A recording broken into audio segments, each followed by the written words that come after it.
अब हम दूसरे प्रश्न की ओर चलते हैं। इच्छा दुख का कारण है और उसकी पूर्ति का प्रयास भी दुखदायक है, ये हम कैसे निर्णय करें?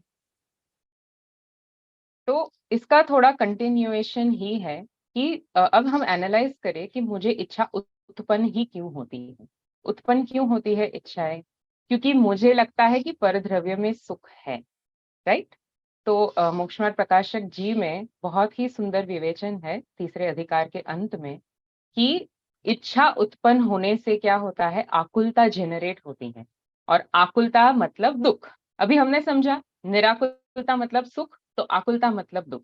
तो जैसे ही इच्छा उत्पन्न होती है, अभी मुझे इच्छा उत्पन्न हुई कि मुझे यहाँ घूमने जाना है, राइट। तो उस समय से आकुलता का कार्यक्रम शुरू हो गया है ना, विशेष सर्कल। पहले बुकिंग ढूंढो, इंटरनेट पे ढूंढो, ये करो, 10 लोगों से पूछो, कोटेशन मंगाओ, फिर बुकिंग करो, पैकिंग करो, शॉपिंग करो, और उसके पहले तो उसके लिए धन कमाओ। तो ये पूरा आकुलता का सर्कल है। पर जिसको तत्व निर्णय नहीं है, उसे तो आकुलता में ही सुख की भास होता है। उसको लगता है कि आकुलता ही सुख है, मेरी इच्छा पूरी हो गई तो मैं सुखी हो जाऊंगा। पर क्या ऐसा होता है? क्योंकि इच्छा का स्वरूप ऐसा है कि एक इच्छा पूरी होती है तो इंस्टेंटली दूसरी इच्छा जनरेट हो जाती है। यदि मुझे कुछ देखने की इच्छा थी, वो पूरी हो गई तो खाने की इच्छा होती है। खाने की इच्छा पूरी हुई तो कुछ सुनने की इच्छा होती है, कहीं जाने की इच्छा होती है। तो ये है पहली इच्छा, जो है विषय ग्रहण की इच्छा। तो वो तो कभी किसी की पूरी होती ही नहीं है। अभी हमने समझा कि एक के बाद एक वो जनरेट कंटिन्यूअसली होती जाती है। उसके बाद है कषाय के अनुसार परिरमण करने की इच्छा। क्रोध आता है तो मारने की इच्छा, मान होता है तो बड़प्पन होने की इच्छा, मुझे ज्यादा लाइक्स मिल जाए, इतने फॉलोअर्स हो जाए, एक्सेट्रा एक्सेट्रा, मान प्रतिष्ठा मिल जाए। फिर पाप के उदय को भगाने की इच्छा होती है कि ये जो बीमारी है या दरिद्र है वो मिट जाए। और पुण्य के उदय को प्राप्त करने की इच्छा होती है कि मुझे ऐसा पुण्य का उदय मिल जाए कि मेरी सभी इच्छाएं पूरी हो जाए। अभी ये इच्छाएं पूरी होती है या नहीं होती? आप विचार करो, जिन्हें सब पुण्य का उदय है, वैसे चक्रवर्ती के तो सभी कुछ है, 6 खंड का राज्य है, विषय भोगों की कमी नहीं है। यदि वो इच्छाओं की पूर्ति से सुखी हो जाते, तो फिर वे क्यों मुनि दीक्षा धारण करते? इतना लॉजिक हमें लगाना चाहिए। भरत चक्रवर्ती के पास सब कुछ था, फिर भी उन्हें पोदनपुर के लिए बाहुबली से लड़ने की इच्छा हुई। मतलब विचार करो कि इतना है, फिर भी इच्छा का स्वरूप ऐसा है कि हमें और उत्पन्न होती ही रहती है। बराबर, हम कहीं पे भी तृप्त नहीं हो पाते। और आत्मानुशासन में आता है कि इच्छा रूपी खड्डा इतना बड़ा है कि पूरे लोक की सामग्री यदि भी मिल जाए तो वो एक अणु समान है, उससे भी जीव तृप्त नहीं होता। तो ये जो इच्छा है वो हमारे दुख का कारण है। आप अपने लाइफ में एनालाइज करेंगे कि मैंने सपोज इच्छा की थी कि मुझे ये प्राप्त हो जाए, उसके बाद आप कितने सुखी हो गए, उसके बाद कितनी आपकी आकुलता कम हो गई विषय भोग को प्राप्त करके। इतना हम एनालिसिस करते हैं तो समझ में आता है कि नहीं हुई। मैंने पहले मांगा था कि 50,000 का पे पैकेज मिल जाए, वो मिल गया तो मुझे लगता है कि अभी 80,000 हो जाए। फिर मुझे लगता है कि मैनेजर था तो मैं सुपर मैनेजर बन जाऊं, सुपर मैनेजर बन के मैं डायरेक्टर बन जाऊं, पार्टनर बन जाऊं। तो कहीं पे भी इसका फुल स्टॉप नहीं है। तो इच्छाओं की जो पूर्ति है वो आकुलता स्वरूप है, ये हमें आभास होना चाहिए कि मैं जो इच्छाओं को पूरी करने के लिए दौड़ रहा हूं, उससे मुझे आकुलता हो रही है। और मैं सुखी कब होऊंगा? इच्छा पूरी होने पर?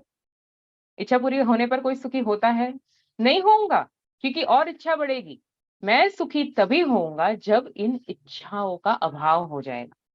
और इच्छाओं का अभाव कैसे होगा? बस, इसमें सुख नहीं है, मैंने इच्छाओं का अभाव कर दिया, तो नहीं होता है।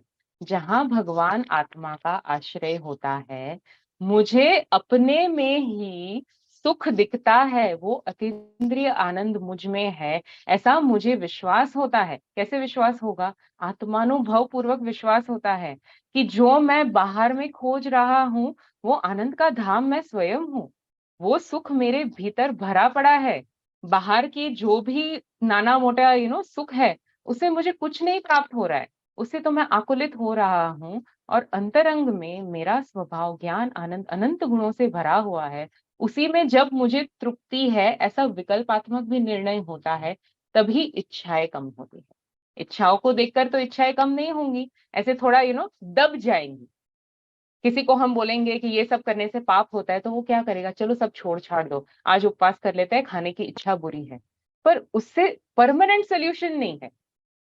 थोड़ा बहुत मंद कषाय रूप परिणमन होता है, कषाय कम होती है तो शुभ भाव से जीव को ऐसे होता है कि मैं सुखी हो गया, मैं बहुत धर्म कर रहा हूं तो मैं सुखी हूं।